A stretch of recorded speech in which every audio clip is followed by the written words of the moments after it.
The fluorescent lights hummed overhead like trapped insects, casting the pediatric ICU into a pale, shadowless noon that never changed whether it was midnight or morning. Mercy General's third floor smelled like antiseptic and something underneath it, something human and tired. The kind of tired that lived in the walls. Natalie Hayes walked through the double doors at 11:36 p.m. on her first night shift, her badge still cold from the badge printer, her scrubs still creased from the package. She kept her eyes forward.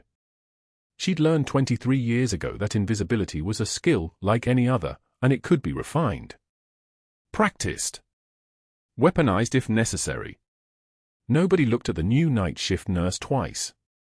She pushed her supply cart past the central station where 3 nurses charted in the blue glow of their monitors. The ICU had that particular acoustic quality of all hospitals after dark. Voices dropped to something softer, movements became more economical.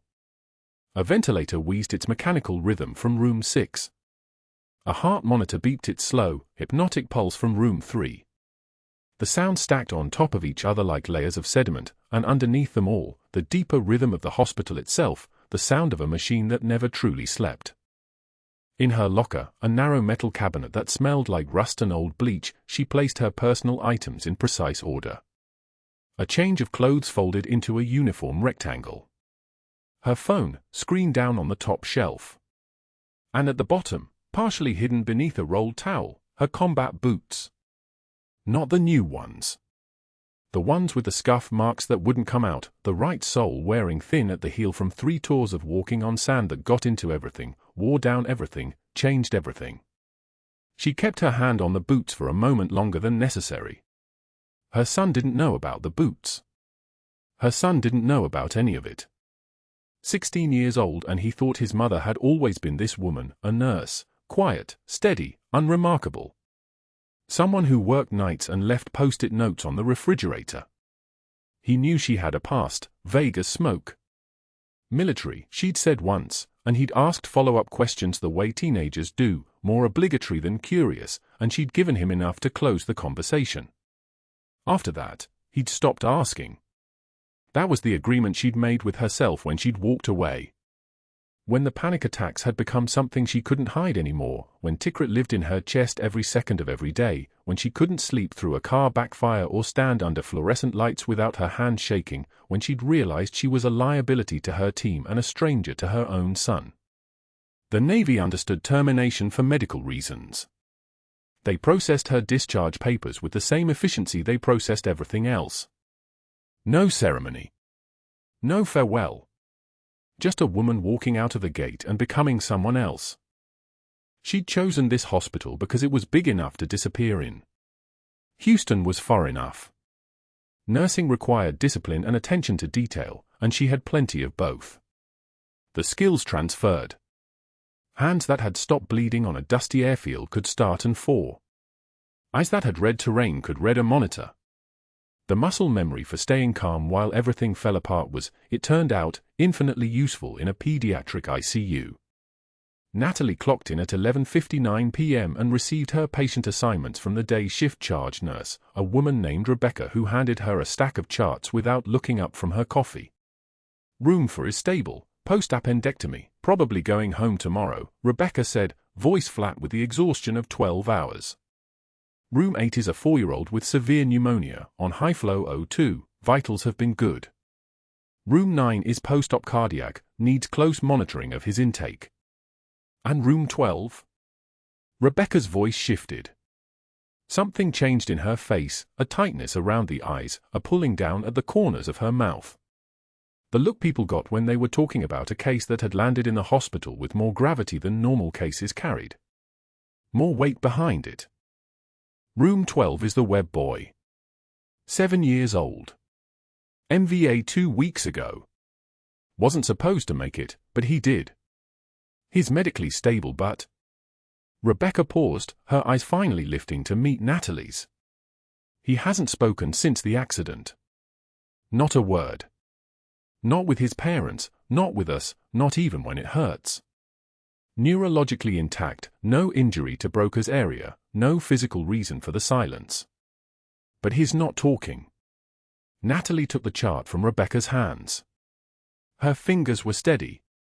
That was something. Anything else I should know? Natalie asked. His father's a Marine general. Marcus Webb. So everything with that kid gets handled carefully. No mistakes. No shortcuts. Clear. Clear. She was in room 12 before the next shift nurse had finished her report. The room had that particular quality of all pediatric ICU rooms, too many monitors crammed into a space designed to be smaller than it was, walls painted in soft colors that nobody actually found comforting, the ventilator and the 4 stands and the feeding tube all arranged with the precision of furniture that had been placed exactly once and never questioned. The boy was small. 7 years old, looked smaller in a hospital bed. Children always did, their bodies somehow dwarfed by the machinery, though the machinery was scaled for them. His left arm was in a cast from shoulder to fingertips. His head was wrapped in gauze. His eyes were open but directed at nothing in particular, the way children's eyes could do when they were looking through something instead of at it. Natalie read his chart standing at the end of the bed. MVA, 2 weeks prior to admission. Vehicle impact at 43 miles per hour, pedestrian struck on driver's side. Multiple contusions. Left humerus fracture, grade 3. Intracranial contusion, left temporal lobe, concussion with loss of consciousness for approximately 6 minutes. Cervical spine cleared, no spinal injury. Neurologically intact. Speech production intact. Reason for mutism, psychological, pending psychiatric evaluation. And underneath all of that, in the medication section, a drug order that made Natalie's eye linger. Propofol. Continuous sedation at 4 milligrams per kilogram per hour. For a child who was awake and medically stable. For a child who had no medical reason to be sedated. She set the chart down with no visible change in her expression. The boy's eyes drifted toward her face. Still not seeing her, exactly, but aware of the movement. There was something in that awareness, a flicker, like a single spark behind frosted glass. "I'm Natalie," she said quietly. "I'm going to be taking care of you tonight." No response. She hadn't expected one. She checked his vitals first. Temperature 37.1, normal. Heart rate 84, steady. Blood pressure 102/68, appropriate for a 7-year-old. O2 saturation 97% on room air. Everything within normal parameters. Everything perfectly fine, except for the fact that he was on sedation that made no medical sense. She walked back to the central station. The night shift had fully taken over now, the day crew dissolved into the evening. The ICU felt different after dark, less crowded, more focused. The nurses knew each other. Knew the rhythms. There was a charge nurse on nights, a woman named Diane who'd been at Mercy General for 17 years and moved through the unit with the authority of someone who owned it. Natalie approached the medication dispensing station. Pulled up room 12 on the screen. Scrolled through the orders. The propofol order had been written at 7:22 a.m. on the day of admission. No clear medical indication. Continuous sedation for a patient with no head injury severe enough to warrant it, no agitation, no behavioral crisis noted in any of the nursing notes. Just a standing order that had been continued every shift for 14 days. She pulled up the prescriber information. Dr. Sterling. Chief of Pediatrics. She did not question it aloud. She'd learned that too, how to note inconsistencies internally, how to file them away, how to move through hospitals without disrupting their established patterns. Hospitals had hierarchies. Doctors sat above nurses. Chief sat above everyone. A new night shift nurse who started asking questions about a chief's orders on her first day would be noticed. Remembered. Tagged as someone who didn't understand her place. Instead, she prepared the room for the shift ahead. Changed the fall line that was due. Adjusted the propofol rate to the exact dose prescribed, though her eyes tracked the numbers and her mind tracked the lack of medical sense behind them. Checked the neurological status every hour, pupil reactivity, extremity strength, response to voice. All of it appropriate for a child who was being kept unnecessarily sedated for reasons that made no sense. At 2:38 a.m., during a quiet hour when the unit had settled into its deepest calm, a shadow fell across the central station. Natalie looked up from her charting. Dr. Sterling stood at the threshold of the pediatric ICU, his silhouette backlit by the hallway lights. He was a man constructed of right angles, sharp suit, sharp jawline, shoulders set with the kind of tension that came from constant self-importance. His hair was perfectly gray. His watch caught the fluorescent light as he checked the time. Everything about him spoke of someone accustomed to occupying space and having that space rearrange itself to accommodate him. He was looking at Natalie.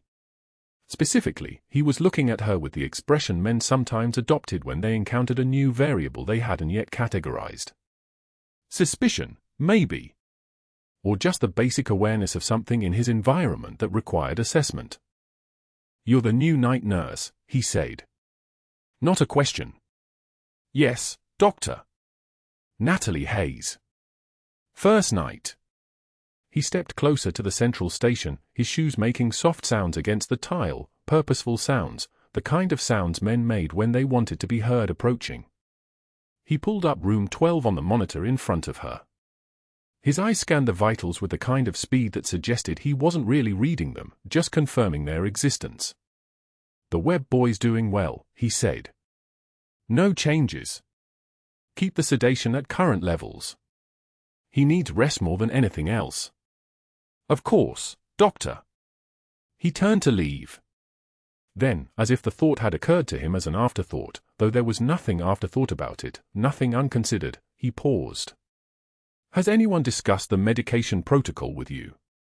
"Not yet, doctor. I'm still learning the unit's procedures." He nodded. A smile that didn't reach his eyes. "Good. Let's keep it that way. Each nurse has a role. You fill yours. Let the physicians fill ours. Understand?"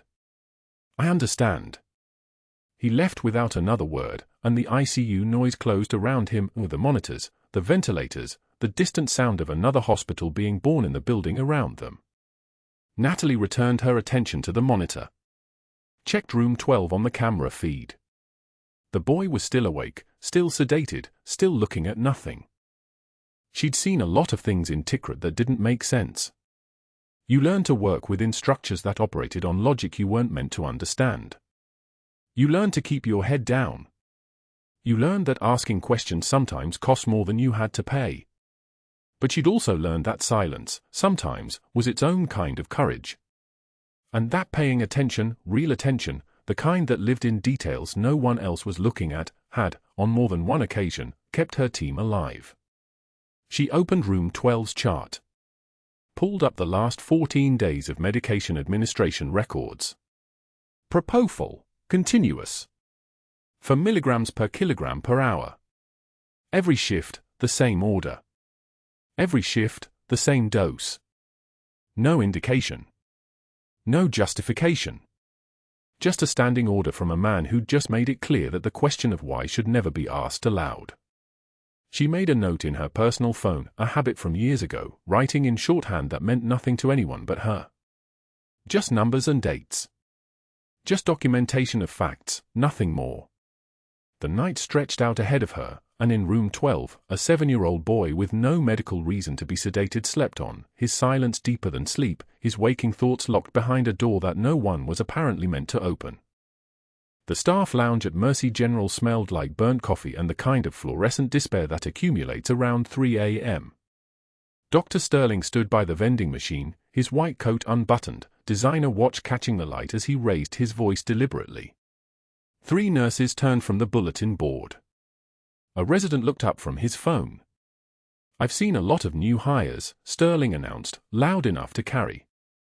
"But this one won't last the week. Mark my words. The quiet ones always break first." He smiled. Eyes on him now. Exactly what he wanted. "I'm betting $50 she quits by Friday." He gestured with his coffee cup. "Anyone want to take that?" The attending physician laughed nervously. The two younger nurses exchanged glances. Nobody contradicted him. Nobody ever did. Sterling had the kind of institutional weight that came from old money, family connections to the hospital board, and a salary that suggested he was doing something important enough to be paid like it mattered. The fact that he ran the pediatric ICU with an iron hand and an inexplicable preference for expensive medications that kept profits high only mattered to accountants. Natalie stood in the corner, pretending to refill her water bottle, her badge catching the fluorescent glare. She heard every word. Of course she did. She was trained to hear everything, to process a room in under 3 seconds, to know where every exit was, to identify threat patterns before they fully formed. Her hands didn't shake. Her breathing didn't change. She simply finished filling her bottle, screwed the cap on slowly, and turned back toward the pediatric ward. But Sterling was watching. Watching for a crack. Waiting to see if she'd flinch. She didn't. The cafeteria the next afternoon was crowded with the lunch rush. Natalie stood in line with her tray, a Caesar salad she didn't want, a cup of soup, a bottle of water. She was moving through the crowd, eyes forward, when she felt the impact from behind. Her tray went airborne. Salad scattered across the tile floor like shrapnel. The soup cup hit her shoe and splattered up her scrub leg. The crash was loud enough that half the cafeteria turned. Dr. Sterling stood there, his own tray in hand, mouth open in a theatrical gesture of fake surprise. "Oh my God, I am so sorry," he said, loud enough that everyone could hear. "I didn't see you there. So easy to miss, you know? The quiet ones. They just blend right in." People started to look away, uncomfortable. Nobody wanted to be the one who intervened with Sterling. He was the department chief. He controlled schedules, performance reviews, reference letters. You didn't cross him over a spilled lunch. A male nurse named David moved toward her with paper towels.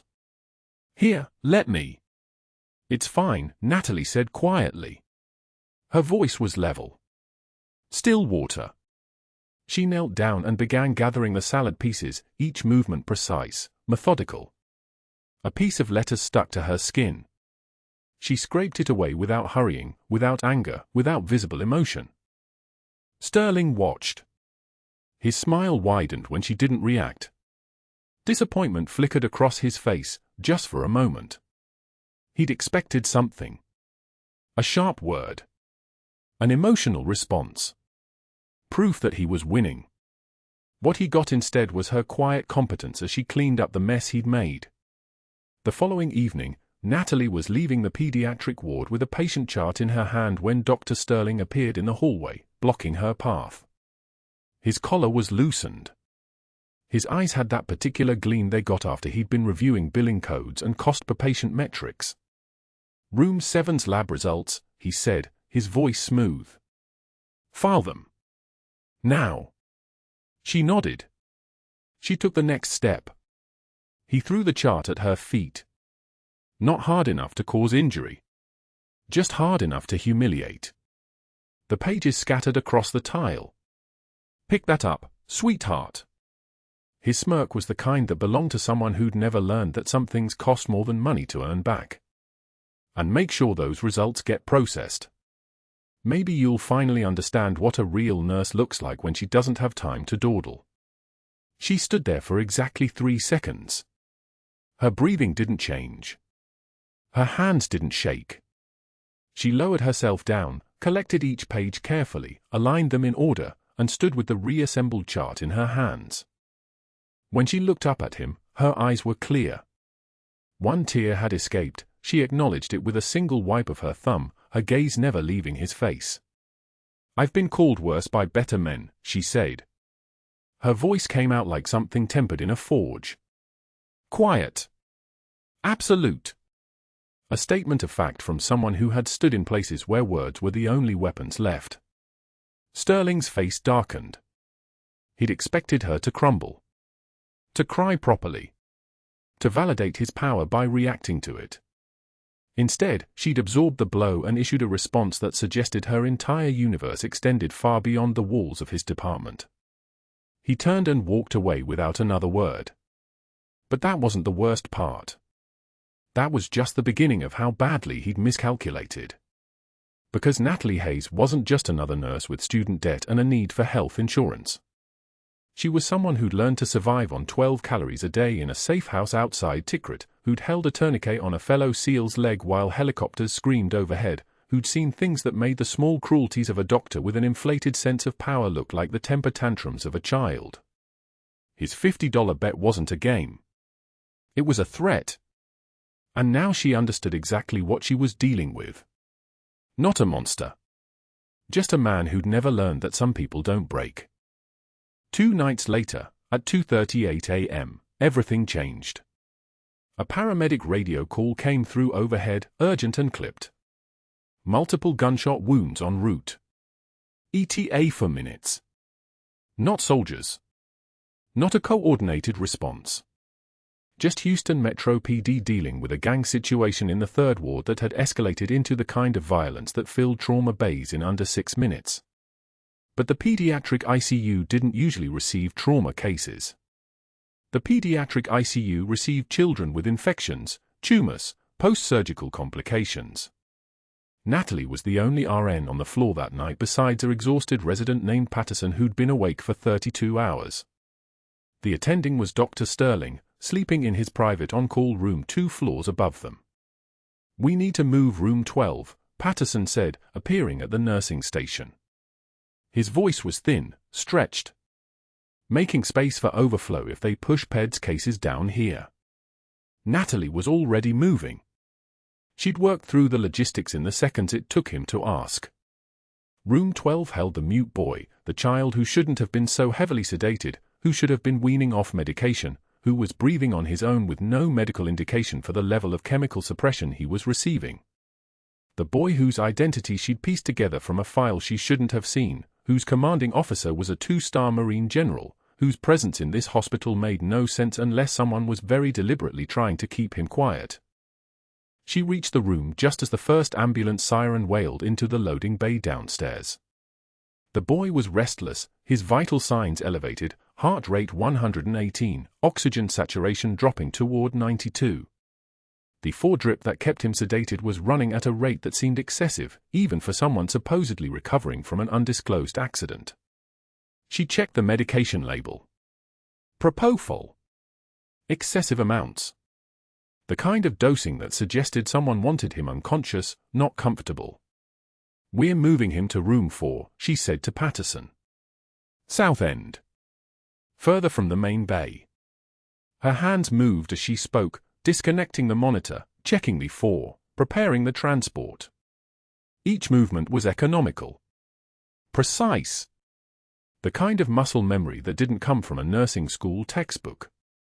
It came from situations where speed meant the difference between bodies and survivors. Patterson was pale. "I'm not qualified for this. I should call Sterling." "No time," Natalie said. It wasn't a suggestion. It was a command. "Move. Now." Something in her voice made him obey without question. They were halfway down the corridor when the elevator doors burst open and Sterling appeared, disheveled from sleep, his presence somehow small in the suddenly chaotic hallway. Behind him came the sound of the first trauma cases arriving, multiple voices, urgent tones, the particular intensity that fills a hospital when the body count starts climbing. "What the hell is happening?" Sterling demanded. "Gang violence overflow," Natalie said, not stopping. "Clearing pediatric beds as requested." She could see the calculation happening behind his eyes. This was a crisis. In a crisis, she was useful. In a crisis, he couldn't afford to have her fail. In a crisis, someone else would be watching. But it was too late. The boy was moving into room 4. Patterson was setting up the new monitor. And downstairs, the first child was being wheeled into Trauma Bay 3 with a wound that had stopped his breathing, and suddenly, the carefully ordered world of pediatric sedation protocols and medication kickbacks didn't matter anymore. What happened next ended careers. The crash cart slammed through the doors at 2:36 a.m., but it wasn't the mass casualty surge downstairs that changed everything. It was room 12. It was the boy with the sedated silence that nobody questioned until his oxygen saturation began its catastrophic descent. Natalie heard it first, the monitor's pitch climbing one note at a time, a siren disguised as a beep. 68%. The numbers were dropping like a stone down a well. She was 8 steps away, finishing a medication reconciliation, and she knew before she moved. The sound told her everything. The sharp intake of breath. The wet, struggling rasp underneath it. Tension pneumothorax. The boy's lung had collapsed, pressure building in his chest cavity like a bomb with a slow fuse, and with each breath he took, he was compressing the remaining lung tissue, suffocating himself from the inside out. The resident on call was Dr. Marcus Chen, 26 years old, fresh out of his second year of pediatric fellowship. He was standing in room 12 when Natalie arrived, staring at the monitor the way a man stares at a car accident, present but completely unable to process what he was seeing. His hands hung at his sides. His mouth moved but nothing came out. 64, Natalie said. Not a question. A statement. The oxygen saturation was in free fall. 59. She didn't ask permission. She didn't wait for the resident to find his voice. She moved to the bedside with a kind of certainty that made everything else in the room seem to move in slow motion. The boy's chest was barely rising. His skin had taken on that bluish tint, the color of someone whose blood wasn't getting oxygen anymore, and every muscle in his small frame was working overtime just to pull air into lungs that weren't cooperating. 7 years old. Silent since the accident that broke him. And now drowning in his own body's betrayal. Get me a 14-gauge angiocath. Second intercostal space, midclavicular line, Natalie said, and the resident blinked 3 times before his legs moved. Her voice had changed. It wasn't the deferential murmur of the night shift nurse anymore. It was command. Command voice didn't shout. It was lower, slower, heavier, a weight that made your nervous system obey before your brain caught up. What are you? Chen started. Moving, Natalie finished. She was already positioning the boy, already finding the landmarks her hands remembered from a world she'd buried so far down that her own son didn't know its shape. Second rib. Midclavicular. The anatomy was the same whether you were in a pediatric ICU in Houston or in a field hospital in Tikrit under fire, with rounds hitting the concrete 6 inches from your shoulders. The needle was in her hand the moment Chen placed it. 44.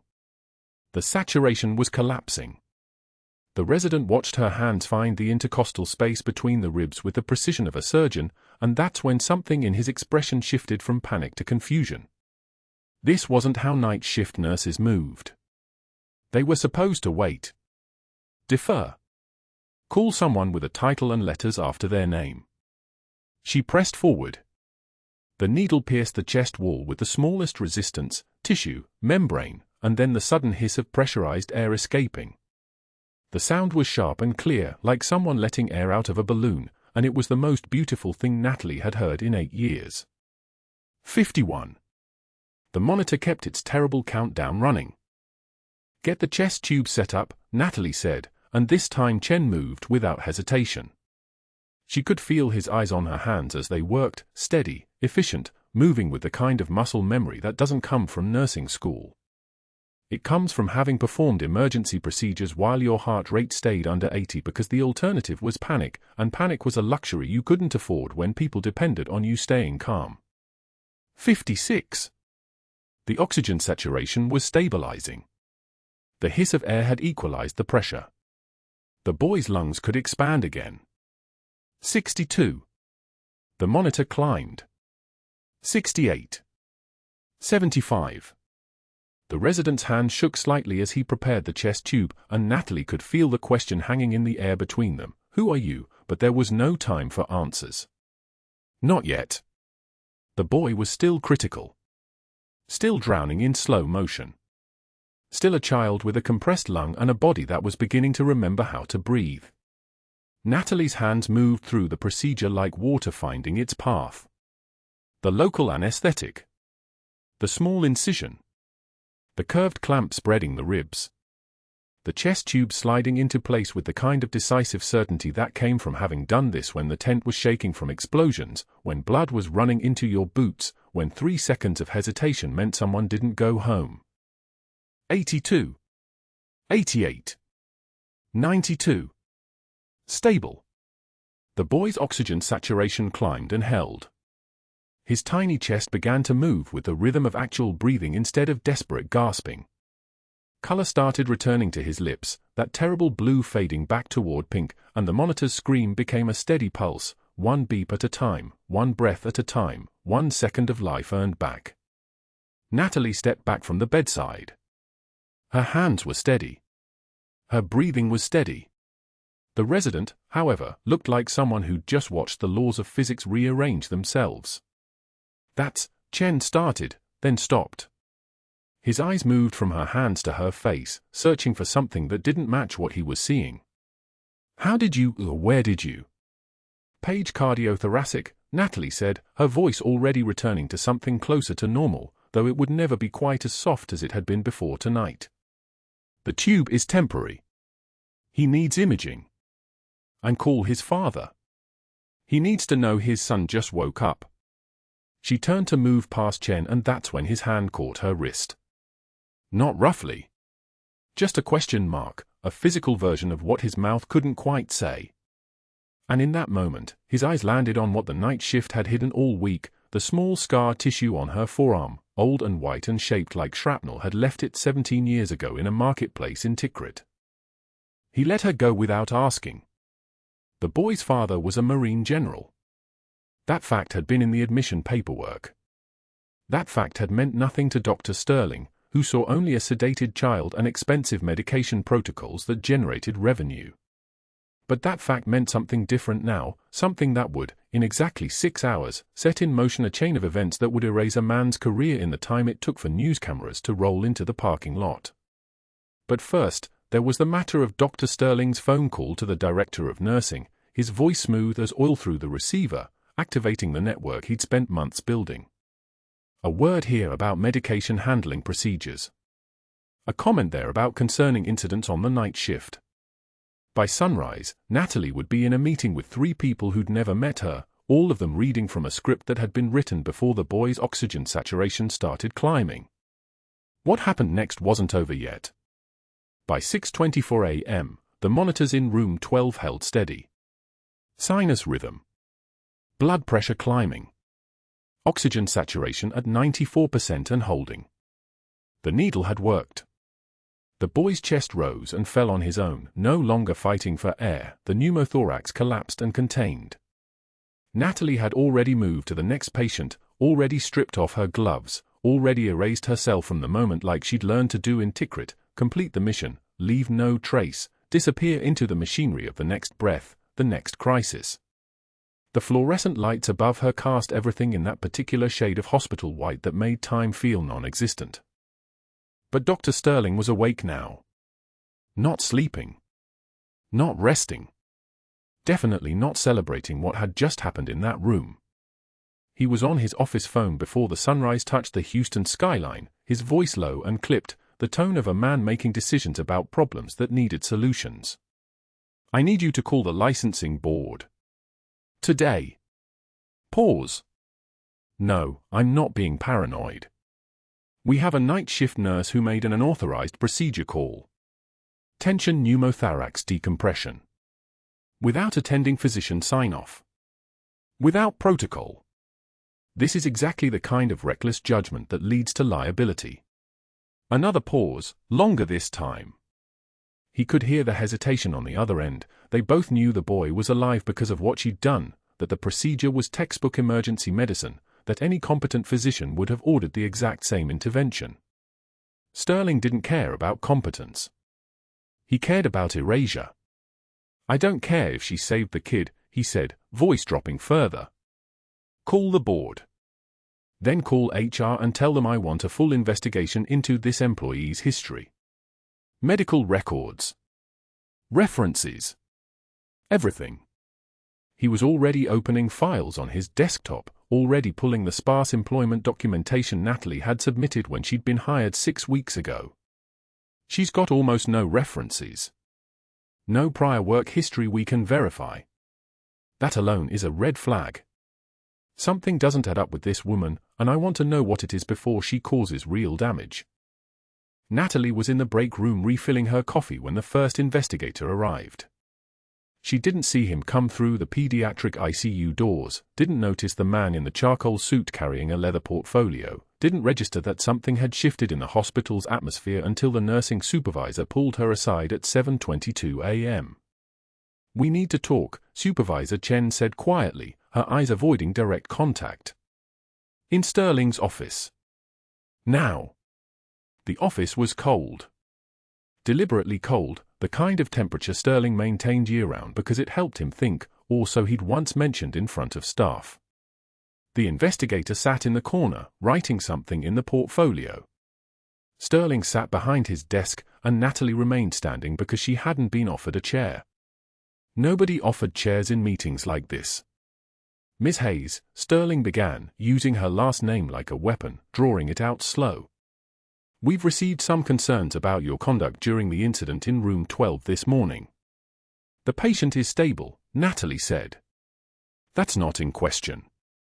What is in question is your authority to make that call. The on-call resident was present. You overstepped protocol." Sterling leaned back in his chair, a gesture of comfort, of control. "Additionally, the investigator here has been looking at your employment history. Would you like to explain the significant gaps in your work record? The lack of references from your previous positions." Natalie breathed. One measured breath. She could feel the moment hanging there, waiting for her to fill it with explanations or defensiveness or fear. Instead, she said nothing. 3.5-year gap between 2020 and 2023, the investigator noted, reading from his file. No employment. No documentation. Where were you during that time? The rain had already started outside the office window, morning downpour hitting the glass with the sound of gravel poured across a roof. Natalie looked at it rather than at Sterling. "I was dealing with personal matters," she said quietly. "Personal matters." Sterling nodded as if this confirmed something. "The hospital has a responsibility to ensure our staff is stable, reliable, psychologically sound. Gaps like that raise questions about your fitness to practice. Combined with today's protocol violation, we need to document this formally." By 8:41 a.m., Sterling had filed 3 separate reports. By 10:15 a.m., he'd called the state licensing board personally, speaking to someone he knew by first name, someone who owed him a favor from a hospital committee they'd served on together 5 years prior. By 2:33 p.m., fabricated incident reports had been entered into Natalie's employee file, medication errors from 3 weeks ago that had never happened, a documented case of insubordination where she'd allegedly refused an order that she'd actually followed to the letter. Sterling built the narrative with precision, with the competence of a man who'd been manufacturing plausible deniability for years. The pharmaceutical supplier he'd been working with sent a check that afternoon, hidden in an accounting ledger labeled consulting fees.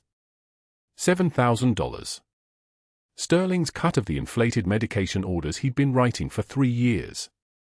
Natalie knowing about those orders, asking questions about those orders, seeing patterns in those orders, that was the actual crisis he was solving. The boy's life was secondary. Irrelevant. Natalie had to go. By 4:06 p.m. on her 3rd consecutive night shift, Natalie was called to HR. No warning. No preamble. Just a meeting scheduled, a room prepared, a decision already made. The HR director, Patricia Voss, had red eyes. She'd been crying or arguing or both. She looked at Natalie like someone who'd been forced to do something she didn't want to do. "We're terminating your employment effective immediately," Patricia said, pushing a folder across the table. "Based on multiple protocol violations, falsified record entries, and pattern of insubordination. You'll receive 2-week severance. Your access badge will be deactivated at the conclusion of this meeting." Natalie took the folder. She didn't open it. She didn't argue. She'd seen enough institutional machinery in her life to understand when fighting was a waste of oxygen. Some decisions were made in rooms you'd never been in, by people you'd never meet, for reasons you'd never fully understand. "I'd like to understand what happened," Natalie said, her voice coming out like something underwater, present but distant. Patricia's hands trembled slightly.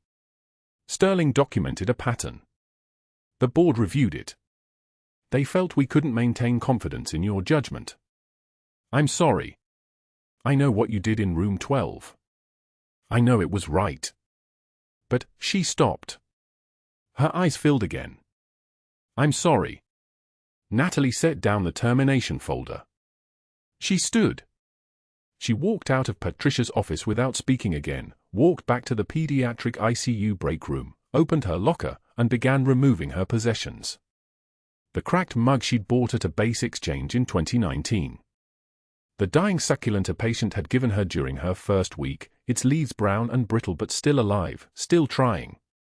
A framed photograph of her unit from Tikrit, 8 faces smiling at the camera, 3 of them buried now, their names carved into walls at Arlington and in stone memorials scattered across Arlington Cemetery and in the private architecture of her own skull.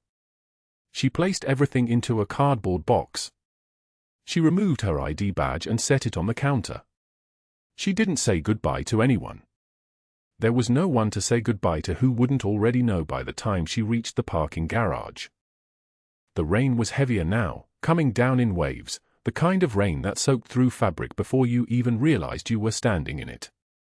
Natalie walked to the bus stop 3 blocks from Mercy General, the cardboard box growing heavier with every step, the rain mixing with the sweat on her palms until her grip on the corrugated edges became uncertain. She sat on the bench at the stop, the one in front of the closed laundromat, and held the box while the rain worked through her scrubs, through her skin, into something deeper. 3 faces from her unit. 1 from a sniper round in Jolin district. 2 from an IED outside a tea house in Sanjan Valley. 8 years ago. 8 years that sometimes felt like 8 minutes. The photograph inside the box showed her at 29 years old with a rifle and a smile that came from a time before PTSD had fingertips. Before the insomnia started. Before the panic attacks at grocery stores. Before she'd realized that staying in the military meant eventually becoming someone she didn't want to be. She'd walked away from the service in 2020 and told nobody where she went. Not her son, who'd been 8 years old and already following military lineage like a predetermined path. Not her parents, who'd tried to call for 3 months and then stopped when she didn't answer. Not the Navy, officially, she'd worked that out through her legal team, a quiet medical discharge on grounds of service-related PTSD, documented but classified, buried in paperwork that required clearance to access. She'd become a nurse because nursing was like the military but smaller, more contained, 1 patient at a time instead of entire operations. She'd moved to Houston because she'd never been there, because nobody knew her there, because she could disappear into the machinery of a hospital the way she'd learned to disappear into herself. And it had worked. For 6 weeks, it had actually worked. Until a 7-year-old boy couldn't breathe, and she'd stopped thinking about hiding and started thinking about saving, and now a cardboard box was getting soaked by Houston rain and she was sitting on a bench that smelled like bleach and cigarettes, and somewhere in her chest was a feeling that might have been crying except that soldiers didn't cry, and she'd been a soldier for so long that other ways of processing loss had atrophied like unused muscle. She opened the box. The photograph was getting wet. The succulent was drowning. The mug, at least, was resilient, it had survived worse than rain. Maybe they were right. Maybe she wasn't stable. Maybe someone without 3 tours in a war zone and 2 purple hearts and a neural pathway that still tensed at the sound of helicopters shouldn't be working in pediatric ICU. Maybe she was a liability. Maybe Sterling had actually done the responsible thing, had actually protected patients by removing the unstable nurse from the ward before she could hurt someone. Maybe, after all the fighting, after all the survival, after all the years of holding it together, she was finally supposed to just give up. She held the photograph out over the rain and nearly released it. The paper was already warped from moisture. 3 more names were going to be added to the memorial wall soon anyway, the ones who were still alive but didn't remember how to live. The ones who were sitting on benches in the rain at 3:51 a.m., alone, jobless, unmoored. Then she heard it. Distant at first. A sound that didn't belong in Houston traffic, a rhythmic pulse that her body recognized before her mind did. The whump whump whump of rotor blades cutting through rain and early morning darkness, getting closer, not traffic, not a news helicopter, something bigger, something military, something that only existed when the world needed to be reminded that some people were still being hunted, still being fought for, even when they tried very hard to be forgotten. Her hand stilled on the photograph. The rain kept falling. The helicopter sound kept growing, and she didn't run, didn't hide, didn't do anything except sit there holding a cardboard box and a picture of 8 faces while something changed in the sky above Houston like a signal she'd been waiting 7 years to receive without knowing she was waiting. The bus stop bench was soaked. Rain hammered the shelter's metal roof like a drum, and Natalie Hayes sat motionless, cardboard box balanced on her lap. Inside it, a cracked coffee mug with faded gold lettering, a succulent plant that had given up 2 weeks ago, and a photograph of 8 sailors in dress blues. 3 of them were gone now. One of them was her son's commanding officer, and she'd just lost her job saving his life. She didn't know the helicopter sound meant her. The phone in her pocket buzzed. Unknown number. She almost didn't answer. Military wives knew that unknown numbers at 11:36 p.m. meant casualty notifications or deployments or worse. But this was different. The voice on the other end belonged to a Marine general with a child who couldn't speak and a question that changed everything in 4 words. Where is Senior Chief Hayes? 20 minutes later, Natalie sat in General Marcus Webb's office on the 15th floor of Mercy General, her wet scrubs leaving damp marks on the leather chair. General Webb didn't sit behind his desk. He stood by the window overlooking Houston's nighttime sprawl, shoulders squared like he was still addressing a briefing room full of junior officers. His aide, Lieutenant Commander Chen, held a manila folder with declassified stamps visible even from across the room. The office door burst open. A 16-year-old boy with his father's jawline and his mother's eyes entered carrying a shadow box. Military medals caught the overhead light. Bronze. Silver. Gold. And beneath them, a pair of combat boots so worn the leather had cracked in specific places, the left heel from jumping out of helicopters, the right toe from running through a collapsed building in Tikrit while rounds snapped overhead. Mom, they need to see these. Her son's voice didn't shake. It carried the same steady certainty she'd taught him when he was 6 and afraid of thunderstorms. They already know. But they need to see. Natalie didn't move. Didn't speak. The moment fractured into pieces, her son's face, the boot she'd buried at the bottom of her locker 7 years ago, General Webb's expression shifting from interrogation to recognition, Chen's trembling hands opening the folder. Senior Chief Petty Officer Natalie Hayes. Chen's voice cracked on the rank. 3 tours. Decorated. Pause. A Navy SEAL commander stepped forward. His beard was full, his frame lean as a whip, and his voice cut through the office's dead silence like a blade through silk. Bronze Star with Valor. He waited for the words to settle. Purple Heart. Another pause. Navy Cross for actions in Tikrit. She pulled my entire team out of a collapsed building under fire. No hesitation. No calculation. Just movement and precision and the kind of courage that doesn't photograph well because people like her don't do it for the camera. The SEAL commander looked directly at Natalie. We thought you were dead, Senior Chief. Lot of us did. The silence lasted 3 seconds. Then the office door opened again. An FBI agent in a charcoal suit entered, rain-damp and moving with the efficient exhaustion of someone who'd been awake for 22 hours straight. Badge. Credentials. The words tumbled out in professional cadence. The pharmaceutical fraud investigation into Dr. Sterling has been accelerated. Evidence was photographed and submitted by Ms. Hayes prior to her termination. Documentation of inflated medication orders, falsified patient records, and kickback arrangements with CompuPharm Solutions totaling $847,000 over 18 months. Sufficient for federal indictment, state charges, and permanent revocation of medical license.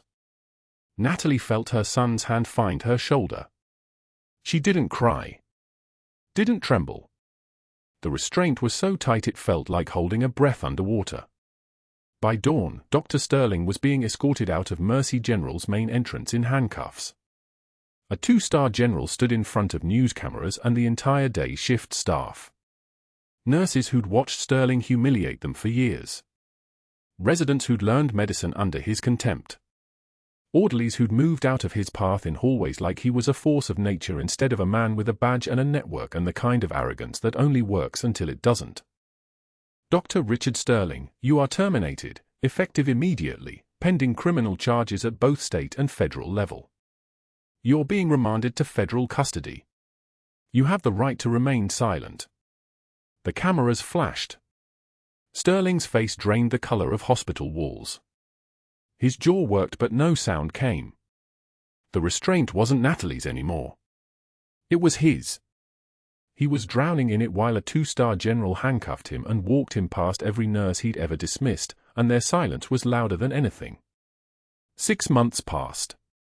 General Webb's son spoke his first word, "Thank you," while holding Natalie's hand in his hospital room. She was there as the hospital's new director of trauma services, a promotion she'd accepted for exactly one reason, to reform the institution from inside. The pediatric ICU got upgraded equipment. A new vetting process for pharmaceuticals. A veteran services wing added to the East Corridor. 3 nurses got promoted. 2 residents got second chances. The system that had almost let Sterling destroy an innocent child while padding his offshore accounts didn't exist anymore. Natalie had turned down the chief of surgery title and stayed in scrubs. She stood beside the boy's bed, watching him squeeze her hand. The combat boots sat in the corner, not hidden anymore, not shameful anymore. Just boots.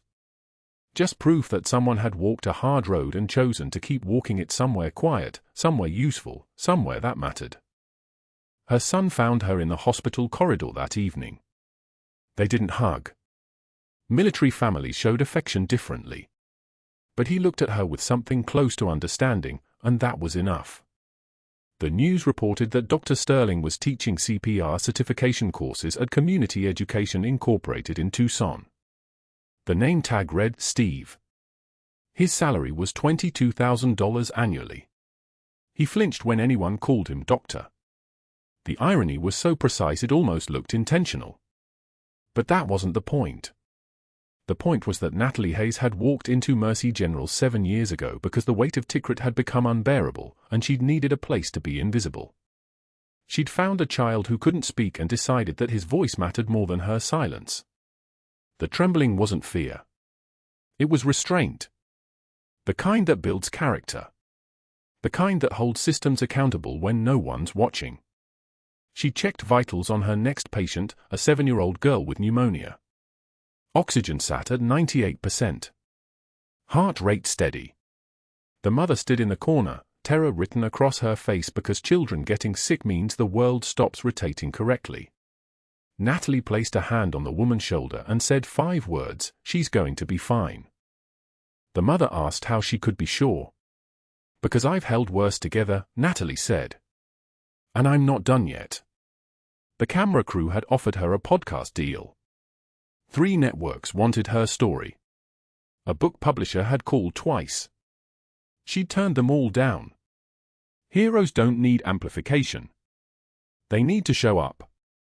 They need to save lives in rooms nobody's filming. They need to train the next generation of nurses to question pharmaceutical orders and refuse to look away when something's wrong. Some warriors don't need permission to act. They just act. And then they keep acting, day after day, in scrubs and quiet dignity, because that's what honor looks like when you're not performing it for an audience. Has anyone ever asked you what you'd sacrifice to do the right thing? And would your answer change if no one would ever know you did it? Because the nurses and doctors and medics who hold the line, they're not doing it for recognition. They're doing it because the person in the bed in front of them matters more than their own career. More than their own safety. More than their own peace. That's what separates the people who serve from the people who perform. If that resonates with you, please subscribe. Drop a comment about a time when someone's quiet strength changed everything. Because heroes walk among us. Sometimes in scrub, saving lives in the dark.